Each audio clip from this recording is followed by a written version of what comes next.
icegeranyo rero c'uyu mugwi w'abashinga amateka bashoboye kuja ku kivi bigaragaza yuko ibyo twavuze atari amasigara cicaro, kuko ibyo abenegihugu bashikirije ni ibintu by'ukuri. Ikibazo ca mbere bavuga gukura akarenge ka leta mu gisata c'ikawa, nukuri kuriho muti habaye akarusho akahe.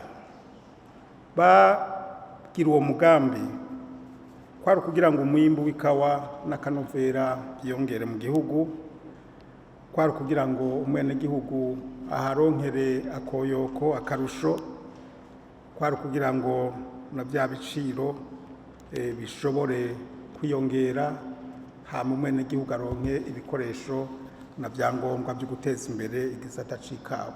Bega si ntumbero zitatu zarashitsweko? Habe namba ntizashitsweko, kuko harabaye ivyegeranyo.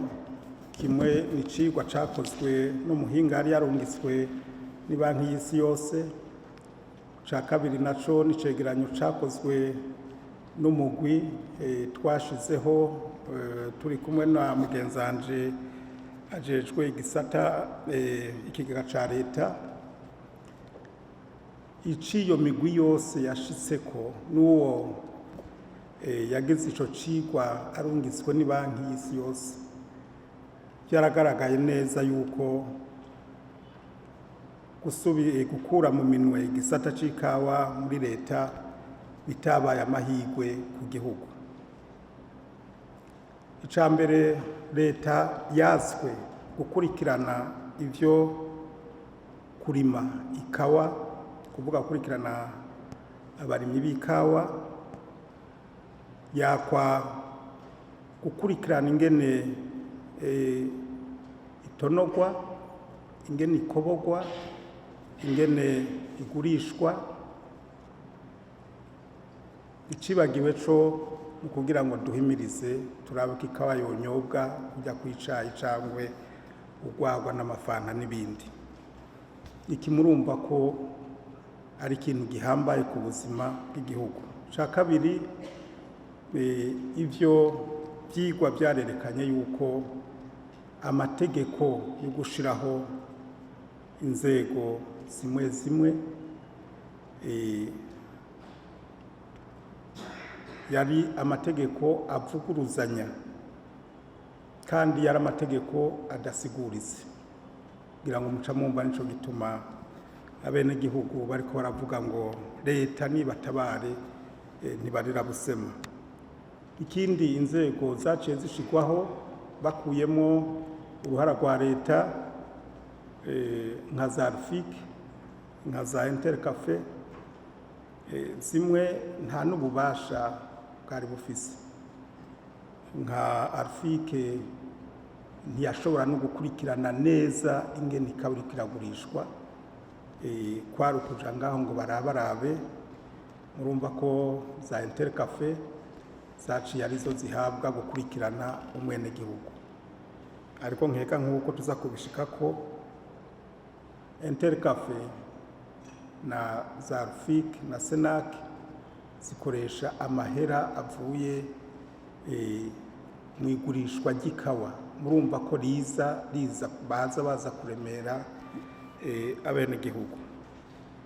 Na rero twasanze muri make natwe muri leta tubona yuko habaye akajagari, hagaca haba gukorera mu gipfungu, kudakorera habona. Abantu bakiruka kurondera inyungu mu ikawa, mugabo bibagiye ineza y'umwenegihugu. Uguhemba abenegihugu ntabwo ari byo bashira imbere. Ico giciro ndibuka neza twasanze kiri hagati y'380 y'amahera y'amarundi ku kiro. Uw'inanase yari 400 y'amahera y'amarundi ku kiro. Ni naho hacafatwa ingingo yuko ibiburiburi atawoja munsi y'amafaranga 500 ku kiro. abenegihugu b'abarimyi b'ikawa nagira ngo batwumve. Kuva mu 2016 gushika aho tugeze ubu twamye tubagwanirira, mugabo abari muri iki gisata c'ikawa n'abakura n'abashora ikawa nta munsi n'umwe bataza mu biro bambwira batinya kwa mushikiranganje gabanya ibi biciro. Iki nagira ngo abenegihugu bavyumve. Twarahagaze turavuga tuti umuntu akora ahomba nave muri iki gisata, kuko natwe turifuza yuko hoba akarusho. Ni kuki mwe mushaka ko agasabune kabafata mugabo mwenegihugu isabune ntimufate? Ni kuki mwiyugarana mugashaka gushiraho ibiciro mubanje kuraba uburyo mukoresha kumbure n'imishahara muhembwa? Arona agomba gusaba abenegihugu batwumva bumve ko leta ibahagarariye kandi izoguma ibahagarariye, ntibibaze ngo ntaco turiko turakora, kuko murumva ko twari leta yarakuwemo. Uku n'ukuri rero ntawo kudeha, nta nyungu byatuzaniye.